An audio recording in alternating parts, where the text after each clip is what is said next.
Hey there, YouTube. It's all set up, ready to go. This Canik TTI Combat.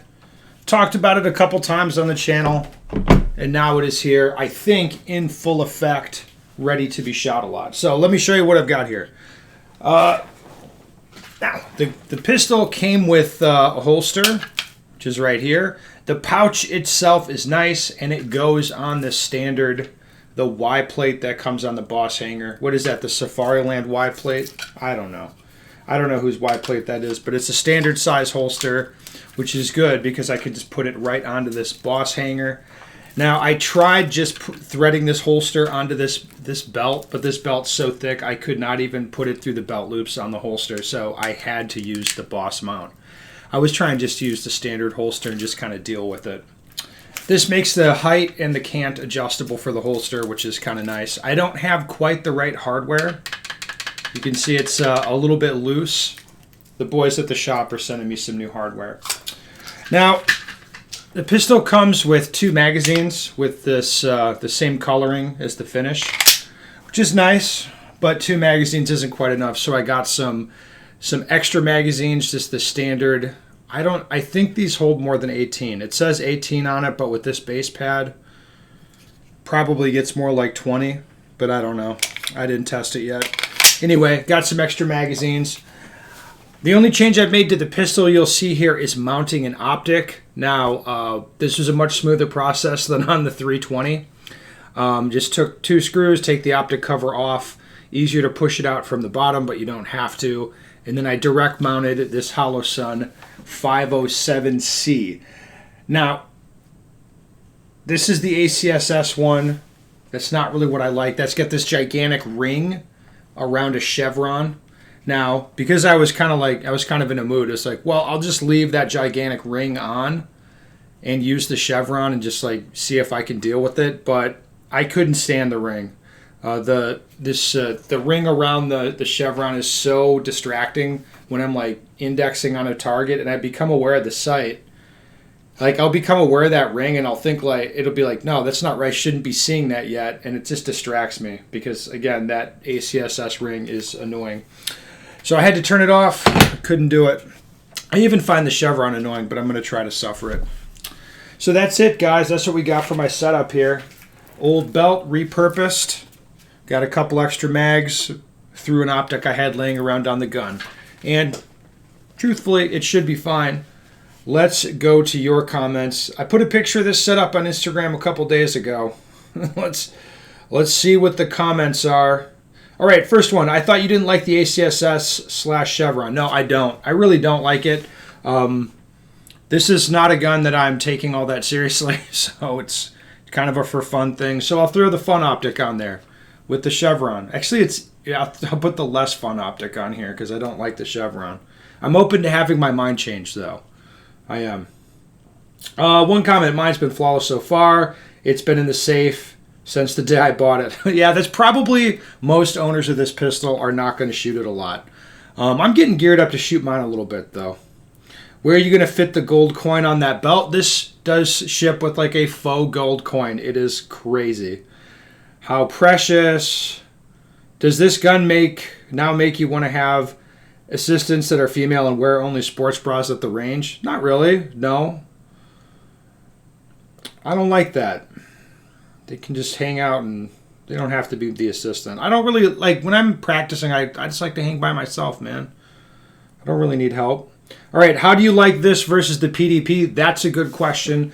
I'm going to have the PDPs that I have traveling with me to Arizona, and I'll do a side-by-side. I suspect this is going to shoot nicer, but that's because it's got a comp and the trigger's way lighter. Inherently, and it has a mag wall. Like, inherently, I'm not sure how much different they are. I want one for a nightstand gat. Wouldn't shoot it in open. The slide-mounted dot makes shot calling harder, especially 20 yards plus, or splits under 14 seconds. Depend on who's the competition and what they're running. Okay, yeah, I think you'd have a hard time doing well in open with this. Does the grip feel a bit crammed up with the mag wall? That's a good question. Now, I would say no. Now, you can see the mag well goes right up to my finger, so in a sense, I kind of like where the mag well's at on this gun because it gives me a good index point. But if it was any tighter, like, I wouldn't like it. Do you purchase the Barely Legal Harem separately? Yeah, I think so. I thought you might actually go with Miami Nights version, but this should work. Shit, is there a Miami Nights version of this? I did not know that. Do you find the trigger to be difficult? I dry fired one and thought the reset and wall are too close and seemed off-putting. No, I didn't notice that. See, reset wall. I don't think that's going to be off-putting. I think that'll be fine. How do you like that Holosun Super Curious versus an RMR or an Acro? I would take this Holosun over over either of those. I don't like the housing on the Acro, and the RMR has that just the single button thing, which I find irritating. And that's not even considering the money. Like, I would prefer this to an Acro apart from the money. Just like, I just don't like the Acro housing at all. This is way less obtrusive, and it gives me about the same size window. And on top of that, it's less money. Is it precise? A guy asking, is this gun precise? I believe so, based on just the initial shooting of it. But I haven't shot it yet with the optic on it, and I'll try some different things with it. I believe it's precise, but I'm not 100% sure yet. Is that the ACSS dot? Who are you and what have you done with Ben? Yes, it's the ACSS. Why not? It's like, I have it. I might as well put it on some gun, and it's not a gun I'm going to shoot that seriously. Would you carry it? No, I would not carry this TTI thing. Why no Ronin? Because I'm using the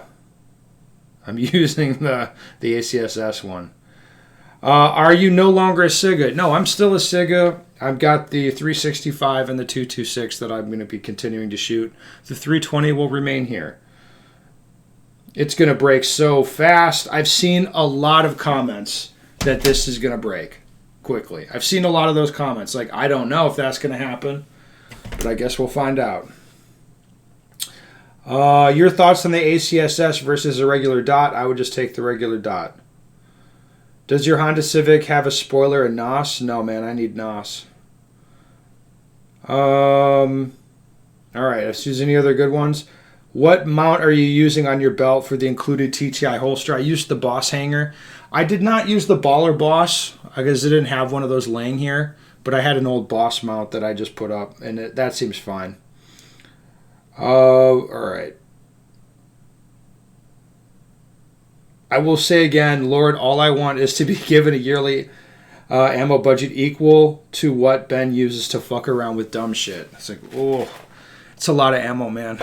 It is a lot of ammo. All right, I'm going to be shooting this for a while. I'll let you guys know what I think of it before I leave Arizona and go on to the next thing. Going overseas for a while before Christmas. But I'll have a good report on this TTI gun.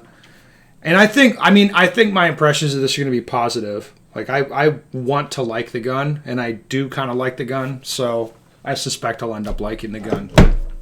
Never know.